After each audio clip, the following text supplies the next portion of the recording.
I don't have much time.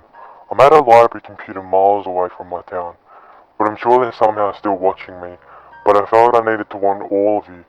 Please, please, please be careful who you work for. First, some background to help you understand why I took the job.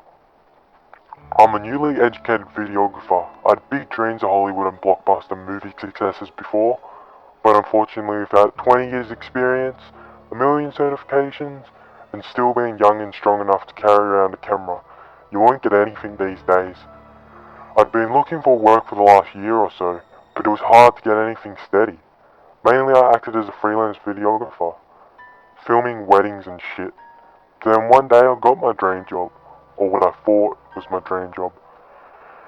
I've basically had an ad at Craigslist and a few other freelance related pages running continuously while sending my measly resume everywhere and hoping to get something back. So one day after having been without work for nearly a month, I get a phone call from a blocked number. I know what you're thinking. Stay away from blocked numbers and all that shit. But I really needed a job. And sometimes clients call from blocked numbers, or even foreign numbers to book me for weddings, video proposals, and other overly sweet and romantic stuff. So of course I answered it. There was a man on the other end of the static grid line, and at the time I foolishly referred to him as my saviour. His name was Mark, and he'd seen my ad on Craigslist and explained that he needed someone to handle the camera and broadcasting equipment at a community TV channel. I barely asked any questions before saying yes. Happy that I'd finally have a steady income every week, and a pretty high starting salary at that. Now that should have been the first major red flag. The amount they were offering was much higher than what I normally charged, but I thought that maybe they were as desperate as me since they wanted me to come the very next day. Silly me. So anyway, I took the job. I foolishly and boldly drove straight into Hell Incarnate the very next day, and their studio was located in the middle of a densely forested area just west of my town. I felt strange driving down the small gravel path to their studio, but my overlogical brain somehow guessed they just couldn't afford a studio downtown, and I powered forward. I had, after all, promised I'd be there, ready to help them out with the broadcast for that day, and damn, the money is hard to turn around when you have rent and student loans coming up right around the corner. The man on the phone had informed me that they would be filming 3 times a week, and that I'd be needed for every show, so I couldn't just up and leave just because the path down to their studio looked like something out of a horror movie. I stayed strong and determined until I saw the ramshackle house in front of me. At first, I thought I'd taken a wrong turn somewhere when I saw it, but it was definitely the correct location. A tall man in his 30s was standing outside, waiting for me when I reached the dilapidated white building in the middle of nowhere.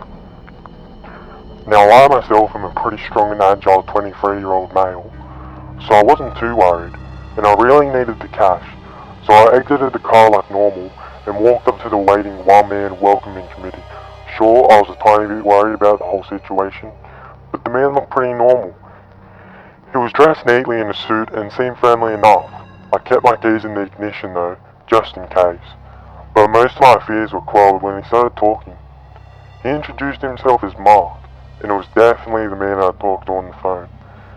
Mark told me there were 3 people all in all, and that I'd be filming one 2-hour show that day. He even handed me the cash up front and told me he'd seen some of my videos from weddings on my YouTube channel before, so he trusted that I'd do a good job. Hell, he even apologized for the location and explained they were just starting out and hoped to upgrade in the future. I sympathized with him. I myself knew how hard it was to start something great without proper funding. So I smiled and I followed the man like the bumbling idiot I am. Everything started out normal enough. I was shown around the house, which looked a hell of a lot better on the inside than it did outside. There was a fully stocked modern kitchen, a living room, and a professional setup for the studio downstairs in the basement. They had everything down there. It was heaven for a small-time videographer like myself. He showed me around and we did a few test shots to ensure the lighting and sound was perfect. The setup in the basement was a typical news broadcast setup. A large desk in front of a cushy news anchor chair, all in front of a large screen with the letters NDBU, which I guess was the station's name. All in all, it was pretty normal. Now, this time it was only Mark and I in the studio, but he promised me the other two would be there on time. After a few test runs and a few minor changes made to the studio setting, I was all set to go, and Mark excused himself to get ready for the broadcast. This is when things went horribly wrong. Mark had informed me to start filming and run the broadcasting program before they entered the shot.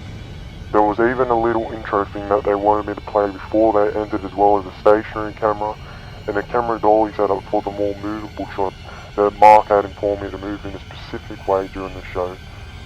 So I did my thing, waiting for the two to enter before the into video and the overview shot were done running through their cycle.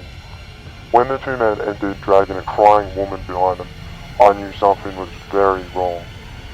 They were wearing masks to cover their face, and they had changed their clothes into doctor scrubs. As they pulled the woman into the room, I was frozen for a second, watching the two men in their plague masks drag the poor woman into the shot.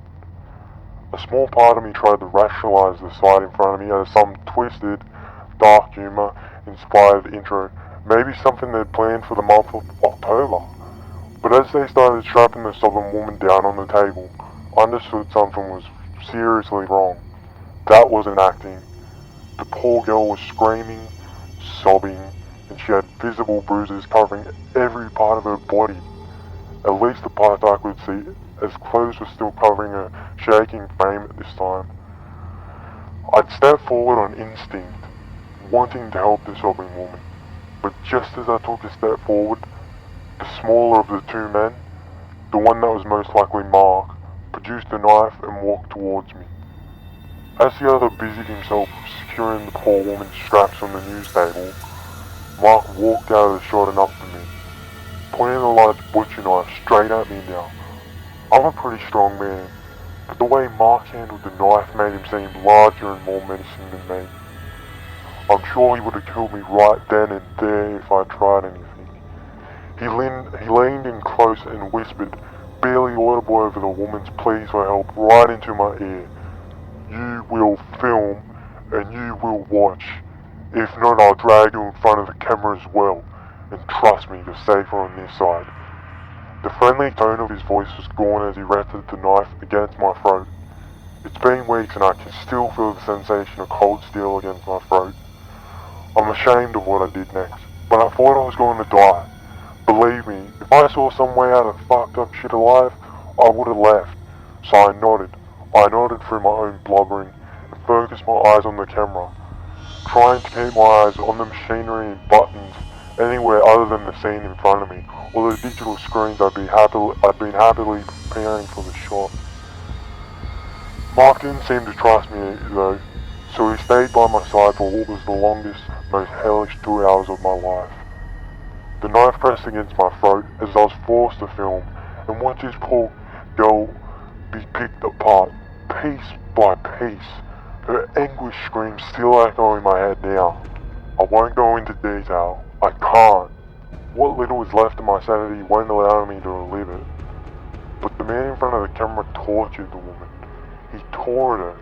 He cut into her again and again, always keeping her moments from death. I couldn't do anything. All I could do was watch from where I stood behind the camera. I've never felt so weak and useless ever before. Once they killed her, I was almost grateful. I know it sounds heartless, but she was in so much pain. Oh God, even thinking about it. No, I'm sorry, I'm going to skip it. I can't afford to make a scene here at the library. I need to keep a low profile. Once the show was over, I was a wreck myself. My throat had several small cuts from the times I flinched away from the knife, the times my body moved towards her against my will, and a few bruises from when Mark had to subdue me. The two men, however, in their awful masks, seemed pleased with themselves and the sick show they'd put on. The last thing I remembered before I passed out from exhaustion and thrown up on the floor of the sickening torture chamber that doubled as a studio was Mark's cheerful voice. I can't remember the exact words, but I remember him yelling into the now eerily quiet studio something along the lines of, "And that's a wrap! Great show, guys!" I woke up in my car at a small rest stop right outside of my town. At first I thought it was all a sickening nightmare, but once my hazy mind cleared I knew it wasn't. The cuts on my throat told me that much. My second thought was that I was free. I know, I'm a selfish bastard, but I was just happy to survive hell on earth. They hadn't killed me or locked me in some sick, twisted torture chamber. But no, it was worse than that. On my windshield there was a note from Mark. A note that described in detail what he'd do to my family and me if I told anyone. Threat upon threat filled the damn A4 page. It was like a horror story in itself. He knew everyone. He knew everything. And if I didn't come back 2 days from now, he would hunt me down. I did the cowardly thing. Instead of driving to the police station, I drove home and packed my bags. I called my parents and my older sister. I didn't tell them what had happened, but I told them to hide, to seek protection, that someone had threatened them, and then I got the hell out of Dodge. I thought I was safe this time. God, I couldn't have been more wrong. I drove throughout the night and stopped at a small motel a few towns over. I brought basically nothing with me, other than my laptop, phone, camera equipment, and a few changes of clothes. I paid in cash and barricaded myself in my motel room. I was stupid enough to think if I didn't leave a paper trail, they couldn't find me. I even managed to calm down enough to consider calling the cops on the sick bastards. My family was safe. I was far away from the hellhole. They would be caught and everything would be fine. That night I barely slept. The nightmares were gruesome, but at some point between Skyping my family to make sure they were safe and drinking enough whiskey to make an arch enemy out of my liver, I somehow went to sleep. I woke up the next morning from the sound of text messages pouring in on my phone. I'd thought I was safe, but I wasn't. I definitely wasn't. Every single message was the same thing. Pictures. Pictures of me sleeping in my bed, of my family sitting in a nondescript motel room, and a screenshot showing my exact location on a map. I panicked. I almost tore the motel room apart looking for them. Maybe that's why it took me so damn long to see the green light next to my webcam on my open MacBook, and to realize all the pictures came from that exact position. They hacked my computer. How? I don't know, but I knew why. They wanted me to know they could find me, so I dumped my computer and my phone after informing my family to do the same, and drove out of town before the sun even reached the horizon. I've been driving for 2 days. This is my first time stopping, and I'll be leaving town as soon as I post this. I don't know why they chose me. I don't know if they'll go through with their threats if I don't contact the police. All I know is that they will be coming after me. I know you might be wondering why they needed someone to film, why they needed me at all instead of just setting up the cameras themselves and leaving one on the tripod whilst Mark handled the other. I've had some days to think about that myself, and I think even though the thought alone makes me sick, they wanted someone to watch. They wanted me to see them mutilate this poor woman. I was just part of what made the sick game they played more fun. I'm just a cherry on top of their goddamn sickening Sunday of torture and murder. I'll have to go now. I'm not sure if they know where I am, but I'm afraid they might now. I'm afraid to sleep or stop moving. I just wanted you to know I didn't want this. If I could have, I would have saved her. If I could do anything at all, I would have. I can't go to the police, and I know that makes me an awful person. But I think the fact that I haven't told the police is the only thing stopping them from killing my family and doing God knows what to me. I'm sorry. I'm so sorry. Just, if you don't hear from me again, if you take anything out of this story, let it be you should never, ever accept a job on Craigslist without knowing what it's all about, and if the job seems too good to be true, probably is.